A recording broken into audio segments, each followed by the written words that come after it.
Friends, তো আমি বসে গেছি খেতে।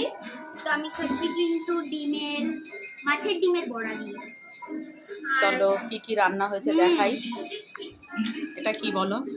এটা হচ্ছে মাছের ডিমের বড়া। এখানে আছে মাছ ভাজা। এটা কি মাছ মাম্মা? রুই মাছ।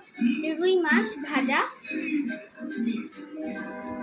আর এদিকে আছে আমার প্রিয় সোয়াবিন কষা।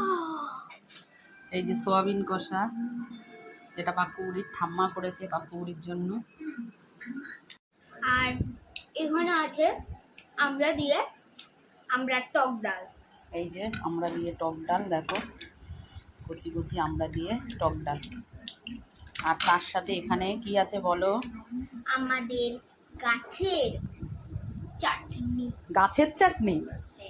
গাছে কখনো চাটনি হয়? Yes, আমাদের গাছের চাটনি। আমাদের গাছের আমের চাটনি। আমের চাটনি। এটা হচ্ছে আমাদের গাছের আমের চাটনি। এই দেখো টেস্টি টেস্টি টক মিষ্টি আমের চাটনি। আর পাকুড়িকে এখন আমি সোয়াবিনের তরকারিটা দিয়ে দিচ্ছি। সোয়াবিনের তরকারি কেমন হয়েছে পাকুড়ি সোয়াবিনটা? আগে খাও, খেয়ে বলো কেমন হয়েছে একটু। খেয়েছো? আম্মার হাতের রান্না, খাও। দারুণ সোয়াবিনের তরকারিটা কেমন হয়েছে? দারুণ হয়েছে।